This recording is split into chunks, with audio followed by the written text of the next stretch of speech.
From a highly secure network of top secret locations across North America, this is the Spurs Insider Summer Frenzy Edition. I am your host, Mike Finger, joined as always by our panel of Express News Spurs beat writers Tom Orsborn and Jeff McDonald, along with sports editor Nick Talbot. Since we met you last 2 weeks ago, there's been a big free agent signing that was made official. There's been a big trade. There's been the debuts of the Spurs' top two draft picks this summer. There's been some significant developments with the franchise player. But Tom, we've been doing this podcast for years and years. And the one overarching question that the listeners always have is, when are the San Antonio Spurs going to win a championship again? And Tom, it could be this week. It could be, Mike. They're a rollicking, rolling bunch of summer leaguers. I tell you, fueled by a little-known David Jones-Garcia, who the fans are clamoring to sign up for a long-term contract. The local Cagers, the local summer Cagers, continue to be undefeated in Las Vegas. Yes, could close in. Mike Noyes, yes. whose name is spelled now correctly, I think everywhere where he's mentioned. Like he's making everyone forget about Greg Popovich. Like Greg Popovich didn't win every game he coached. Mike Noyes, unbelievable. David Jones-Garcia, and these Spurs are Riley Minix. That we're recording this the morning after one of the shots that will go down in Spurs lore. You know, along with name your Manu Ginobili shot, Tim Duncan hitting a three in a big playoff game. Riley Minix spinning as the third option, spinning along the baseline and draining a last-second shot to beat the hated Utah Jazz in the Summer League. It's been a heck of a week, Tom. If you didn't stay up for it, you missed a good one. But no, the all eyes, of course, are on the two lottery picks, and Carter Bryant's defense has been outstanding. His three-point shot, not so much, but it'll come. They're not worried about it. Dylan Harper last night, slow start, shook it off, played well down the stretch, had a turnover late, but made up for it by forcing overtime. But again, David Jones Garcia from the Dominican Republic has been a joy to watch out here. I mean, he's 20 points every game, rolls out of bed and gets 20 points. But there's a lot of different ways to look at the summer. Go ahead, Tom. Yeah, the defenses out here are suspect, to say the least. So, I mean, but it is fun to see him. He's a good story, and he's having a great summer league. Well, a great summer league story. Jeff, you covered the San Francisco portion of this basically by yourself, and not just in terms of the media, but I tuned into a Summer League game about a week ago from the Chase Center in San Francisco, and saw this dude. Basically, there's nobody in the stands on the weekday games. A very handsome fellow, correct? Very handsome. This very handsome fellow wearing his typical Kangolish type hat there right behind the Spurs bench, just hanging out by himself, looking at his phone probably too often during the game. And there's Jeff McDonald with the front row seat, like just basically looked like 2020, in the bubble. There's nobody there. But just wanted to check in with your overall impressions, not just of what you saw in San Francisco, but we'll start with these lottery picks that Tom mentioned, Carter Bryant and Dylan Harper. Have we seen what we expected to see from the two draft picks? Well, number one, I was unaware because the Spurs have not played in the San Francisco version of the California Classic before. I was unaware that they only sell tickets to fans for the weekend games, and the last day was a Tuesday.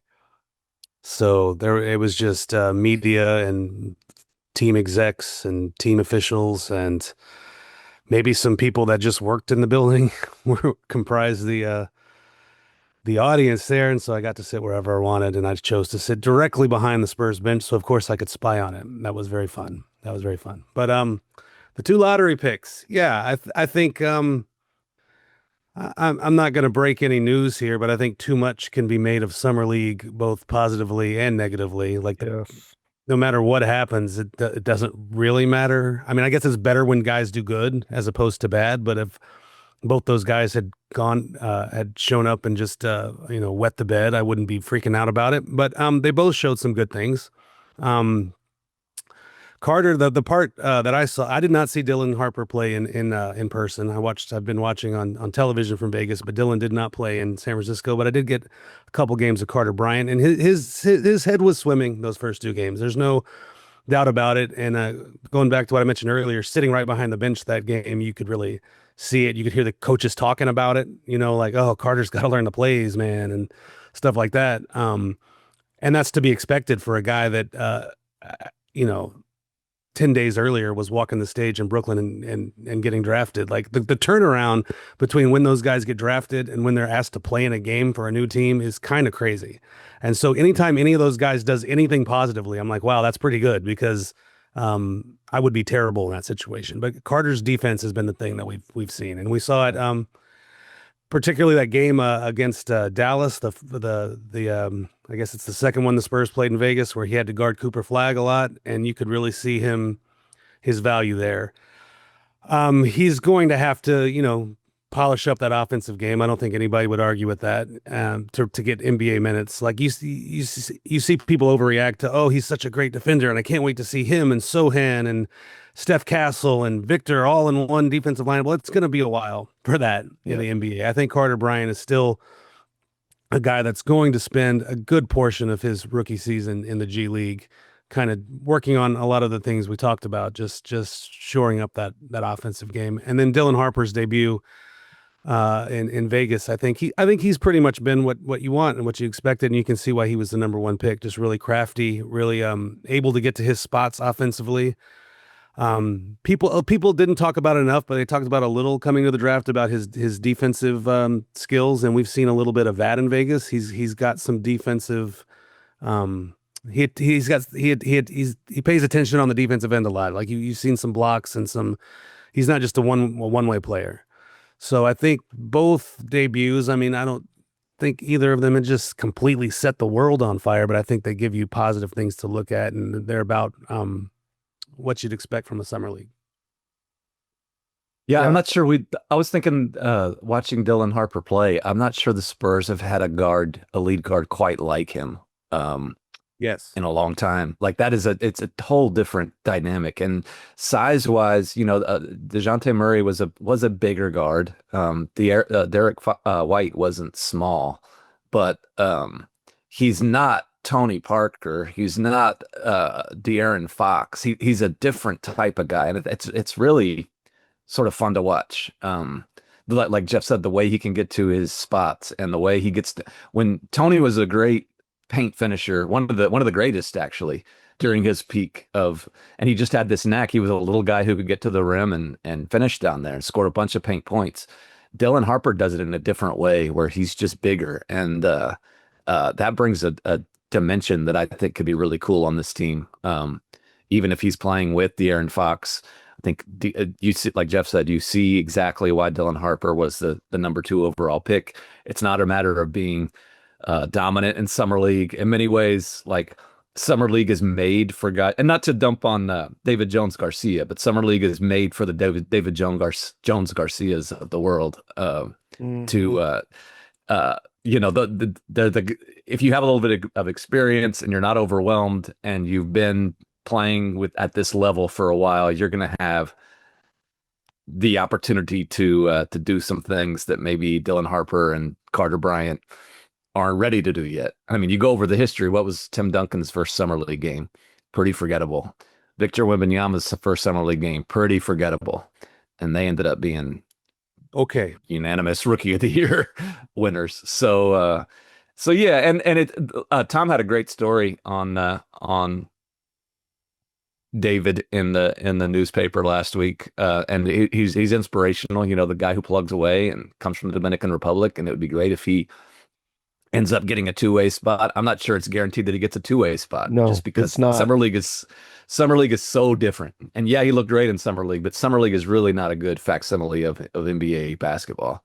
Riley Minnick's the same way. Like you look at him and he's got decent size and he can make a shot. And he'd be a solid possibility for a two-way spot. But to overreact to Summer League is something we're not going to do on the Spurs Insider podcast this week. Maybe in future weeks. I was legitimately worried we were going to get on here and I was going to talk you guys down off of the David Jones-Garcia hype train, because it's that's all people are talking about. Sign this guy immediately. What are we doing? Don't let him get away. Like Mike said, they've got it's no guarantee he's going to get a two-way. They've got plenty of guards. They're going to look around, see if they can find some bigs, and he may not want to play here. It may not be the best situation for him. So, well, you guys have been up close and personal, like just, and this isn't the overwhelming factor when you sign a guy, but like him standing next to, say, Dylan Harper. Dylan Harper is he looks like a power forward next to him, right? I mean, am I stating that? You want to give David Jones a two-way? I'm fine with that. You could even talk to me about, hey, you've got 2 more spots to fill on your regular roster. You have one that's mandatory. You have to sign another guy. If you want to give him some sort of minimum deal to fill that spot, I'm not going to argue with you. If there's any other with that is that there's any other Jordan McLaughlin. Yeah. And I'm not sure you need 2 guards that are never going to play. Right. But go ahead. Well, I mean, you're going to have people that are never going to play. So whatever. But I mean, if there's other NBA teams out there that are going to go crazy and give him anything more than that, you wish him well and let him go. Yeah. I don't think they're going to rue the day they let David Jones. Yeah. I've seen, I was afraid I was going to be the black cloud of this whole discussion. So I'm glad that we're all on the same page. Yeah. But I have, not to go Chris Paul, but I've seen a lot of Summer League. I've seen a lot of guys that just are Summer League stars. There's been a lot of David Jones-Garcias on Spurs Summer League rosters in for the past 20 years, and most of them don't amount to, an NBA rotation player. The one counter example I will give is 1 year I covered the whole thing I covered the whole thing in Vegas. Maybe other people don't know this story though. I covered the whole thing in Vegas. Covered the draft picks. They probably had some second-year guys that were, covered the guys that were going to be on the NBA roster. And by the last day, like day 10, after the final game in Vegas, I'm like, I guess I better just do a story on the guy that actually led the Summer League team in scoring. I mean, all the fans are talking about it, but he's not going to, they never make the roster. They never sign these guys. So I'll just go, but I need something to write on the last day. So I'll write, what's this guy's future? They didn't even bring him to the podium. There was no podium at that time. And they didn't bring him to the interview space, whatever that was in Vegas at that time. I had to go chase him down, leaving the arena. And I remember thinking, this is the first and last time I will ever talk to this Gary Neal guy. Mm-hmm. And then like the next day they signed him and he ended up being a pretty significant contributor on some playoff teams, on a finals teams. So it can happen. It just doesn't usually. Like that's kind of the needle in the haystack. So every time one of these guys emerges in the summer, I'm usually like, well, I approach it with a healthy dose of skepticism. Like, let's see where this goes from here. He's totally a professional basketball player, David Jones-Garcia, and I could see him being a two-way guy for a lot of teams. Like, I'm not poo-pooing him as a player altogether, but this idea that the Spurs should sign him to, a long-term deal and put him in the rotation is kind of a little much. I think they're more impressed with Minix, actually. I mean, he can shoot the three. And one thing that he's shown in Summer League is his rebounding. Defense has improved. He's just more a well-rounded player, and he's got better size. He's not to turn this into a strong kid. A David Jones-Garcia, Riley Minix podcast. We're going to move on here soon. That's a perfect example of the type of guy, like that, the contrast in Summer League stars, like the two styles of them. On the one hand, you got Riley Minix, who is playing a role on the Summer League team that you can sort of imagine him playing on an NBA team if he would ever get that shot, like make an open shot, defend a little bit. He's, like Jeff said, he's got some size. You can sort of see him do the same things. Like if everything works out, you could see him have some minutes in an NBA game doing what he does in the Summer League. David Jones-Garcia during the Summer League has just been basically like Allen Iverson, he's been a lead guy, and that's never, ever, ever, ever going to be his role on an NBA team. And so you can see the way that a Riley Minix could fit in as the 14th, 15th player on a roster.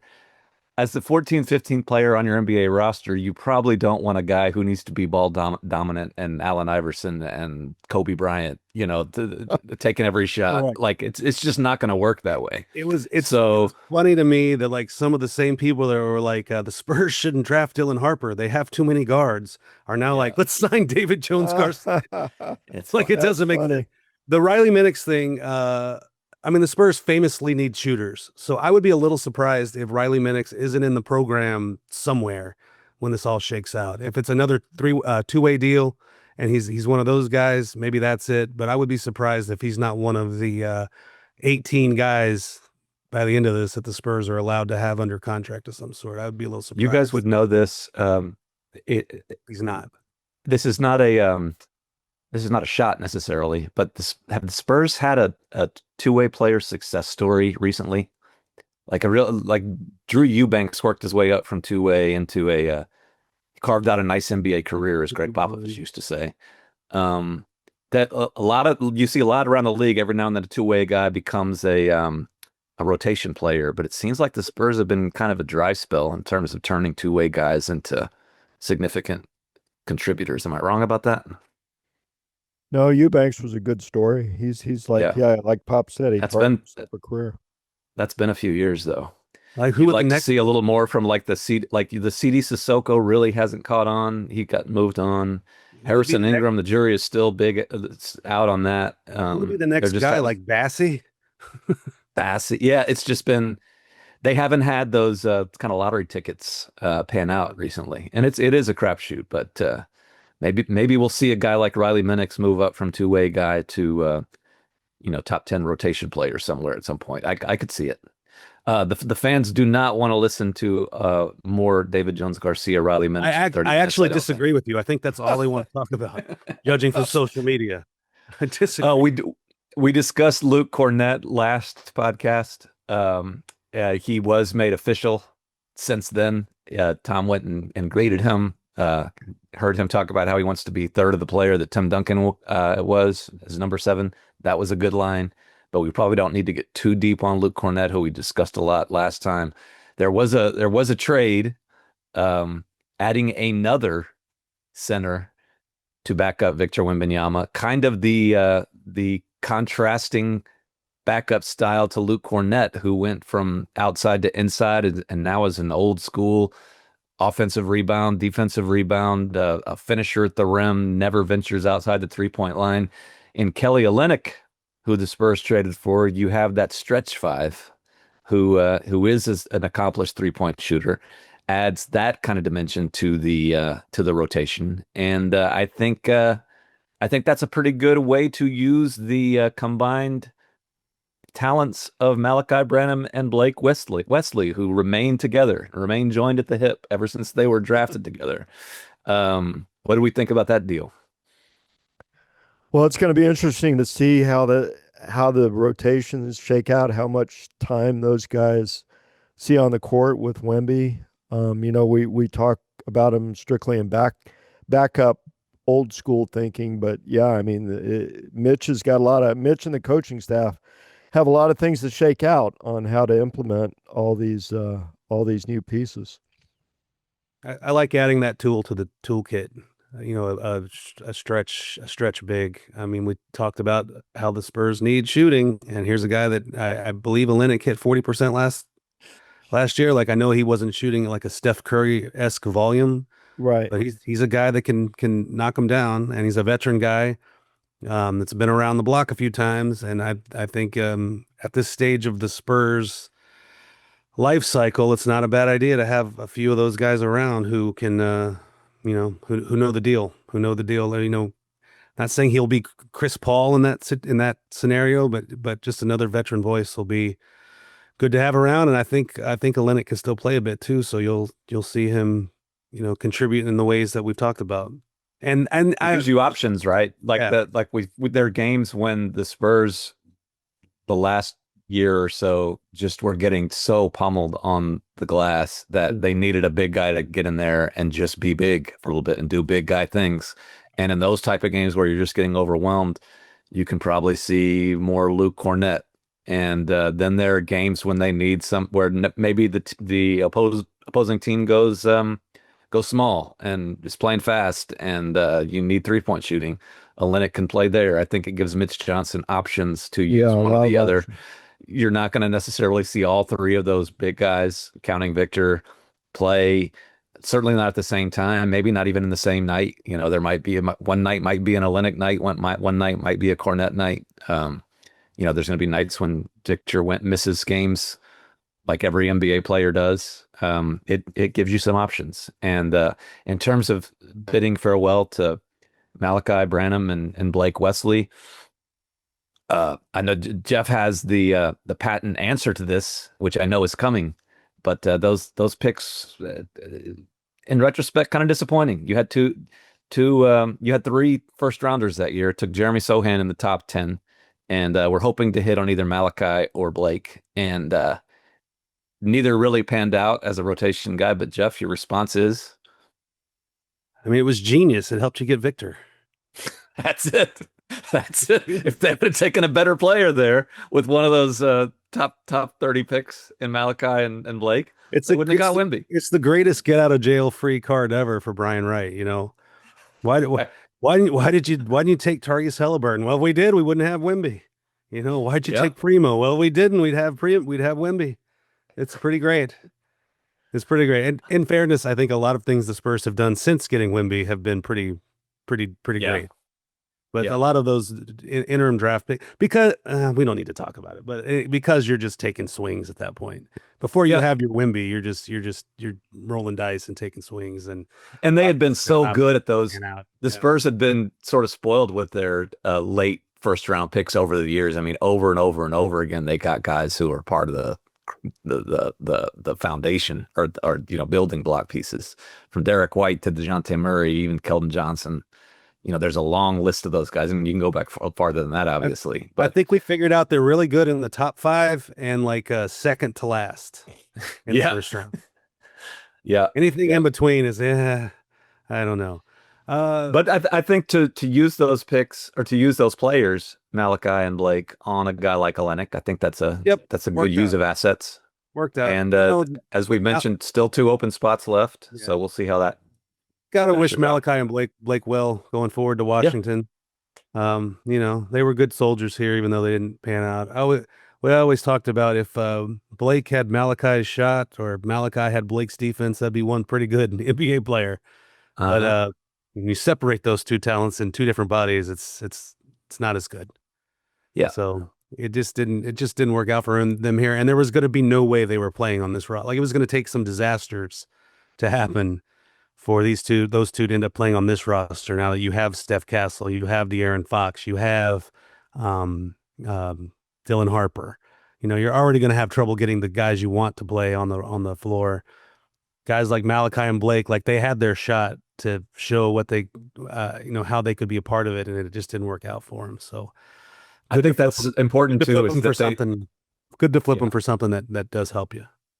I think it's important too to acknowledge there that they did have their shots over the past several years. It's not like they immediately got buried on the end of the bench and then never had their opportunities. There were many opportunities over the past 3 years for them to get little spurts and get several games at a time where they were being used, and like both of them had their stretches. Pop had Malachi playing point guard for a while. Maybe that screwed him up. Maybe it did. Blake Wesley had his stretches where he was a really effective defender off the bench, but it just never came together. Spurs have moved on, and they're moving into an era where their best player, star player, is going to be ready for the start of training camp. We've gotten 20 minutes into this podcast and haven't mentioned maybe the biggest news of the summer, and that is something that I think we all expected, that Victor would be ready to go. But talking to our good friend Maxime Alban, I've never called him by his last name before, of L'Equipe. Victor told the people of France that he's going to be ready to play, that the Spurs have officially cleared him. We've confirmed that he has been cleared by the Spurs to return to basketball activities, and that's really good news for this franchise, Tom. Yeah, it is. And as you said, not unexpected, but it is official. And you know, it was tough. I remember how shocking it was that day we walked into Moody Center in Austin, cold day, and find out that he's derailed by a blood clot in his right shoulder. That's pretty chilling. That's a pretty chilling thing to hear. But apparently, it's all worked out. He's gotten the medical treatment he needed. Long term, looks to be healthy, and it's really good news. Really good news, considering where we were back in February when the news came out. It's kind of where I want to be, Greg Popovich, because Mike Finger, did you ask Tom Orsborn, the Spurs are getting their franchise player back from a blood clot. What do you think about that? Uh-huh. Like, it's a pretty obvious question, right? Like Pop has been how's he supposed to answer that? I just wanted to pop for that.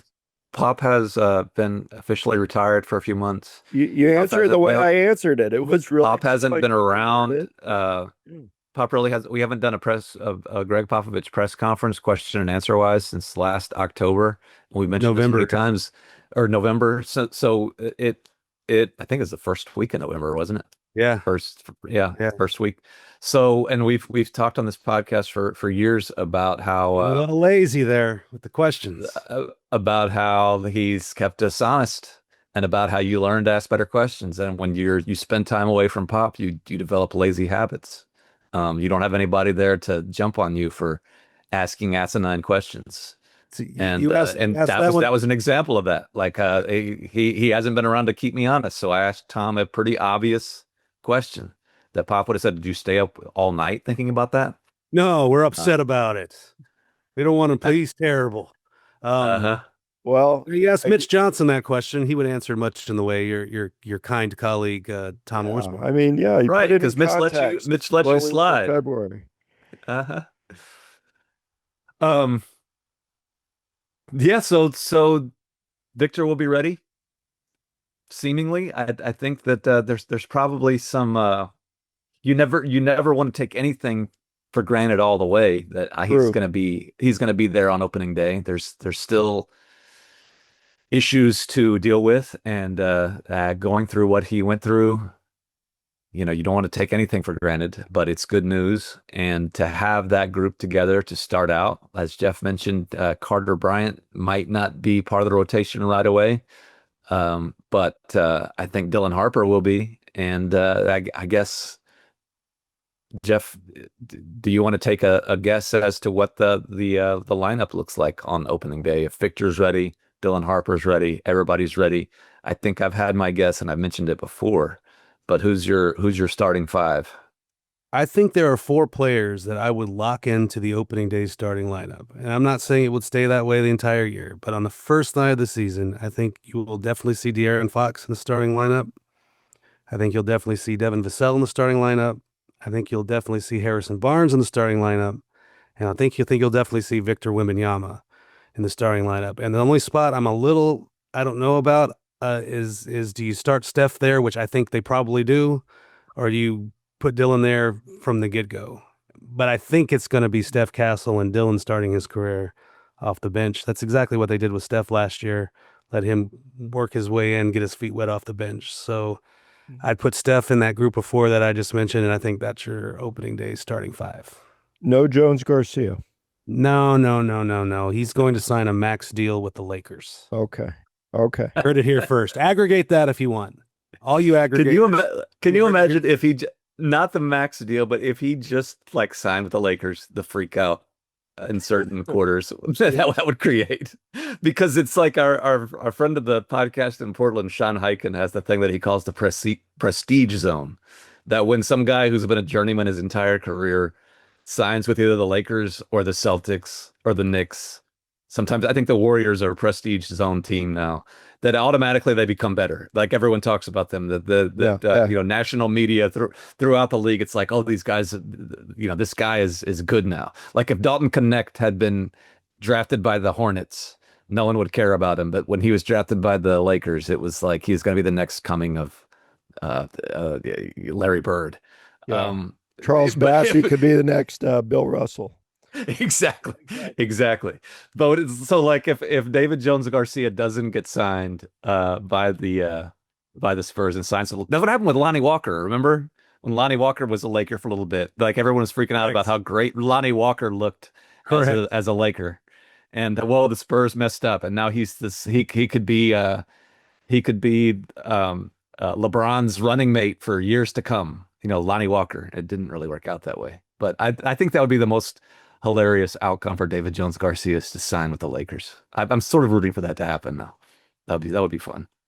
How did I get sidetracked? What were we talking about? Oh, the lineup. Tom, you think that sounds like the right guess on that lineup? I think that's the obvious one. What Jeff said. I think so. Yeah, I think so. We've talked a lot about a lot of people. De'Aaron Fox, fully healed from the hand surgery, presumably. It's going to be interesting to see what he can do after a full training camp with his mates. And he's one guy I'm intrigued about. See what can shake out with him. People seem to forget what an absolute bucket that guy is. Yeah. We didn't see him very much in San Antonio last year, and we didn't see him healthy at all because he arrived with the finger thing. So, hey, that's not nice. I was going to say, should that be the name of this podcast, the finger thing? The finger thing. Although people might think that's a totally different podcast. So we didn't see we didn't see De'Aaron Fox at his best, and he was still pretty good in a lot of those games. Right. So like, let's not sleep on the All-Star the Spurs traded for with much fanfare last year. Like he's going to be a big part of this. This is a cap nerdy thing, and it's not our bag, as the kids say. And it makes for sort of mind-numbing discussion. Then we might get into this at a future podcast when the date gets closer. De'Aaron Fox is eligible to sign that extension, I think the first week of August. And there's some really smart people out there wondering if it will be the whole max thing. Because of the way that the Spurs situation has changed since they made this trade. And I'm wondering, again, I'm reluctant to get into it here, but I wonder if there's a middle ground where they do sign De'Aaron to an extension. I think John Hollinger brought this up. They do sign him to an extension of 2 or 3 years rather than the max 4. Give him an option in there. And work and reevaluate in a couple of years. I guess the overarching question here is, do you still, knowing that he's on a different timeline, knowing that you now have Dylan Harper and Stephon Castle in the fold, do you still think it's automatic that De'Aaron Fox signs for the maximum amount for 4 years in August, or do you think there might be a middle ground there to find? I don't know. It makes sense to me to look for that middle ground, but you're going to have to make it worth De'Aaron's while somehow. Yeah.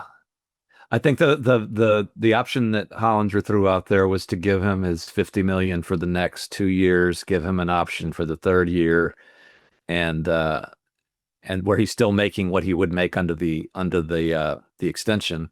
Let him go back on the market maybe in a couple of years, and by that time, I mean, we've said over and over again that this group can coexist, that there's enough space this year, next couple of years, for De'Aaron Fox and Stephon Castle and Dylan Harper. But I do think it's worth thinking about whether that's the best use of resources over the next 5 years to pay De'Aaron Fox max money in 2028, while Dylan Harper hopefully is turning into an elite lead guard, while Stephon Castle is turning into an elite wing or lead guard. I think the Spurs might be reevaluating a little bit as to what the plan is with De'Aaron. Now, their plan when they traded for him was to give him that max, I think, and and maybe they stick with that. But it does add a new wrinkle having Harper around. It's just something to look forward to. I think that's fair to say. It adds a new wrinkle, and it gives you extra things to think about if you're the Spurs, and I guess if you're De'Aaron Fox as well. I don't know the answer to your question what they will do, but it is something that you definitely have to take a look at for the reasons you mentioned. Maybe throw in a private jet. Just fly Southwest, man. It's the same now. This is insider stuff here, folks. We're not going to do this. There's somebody listening to this podcast, probably the nerve of this organization, who is driving his F-150 off the road right now. He's so outraged. But shout out to him. On his way to buy $20 Frito pie. Shout out to our guy. We love you. We love all of you for listening. Whether you listen or not, we're a pro people podcast. Thanks so much for tuning in.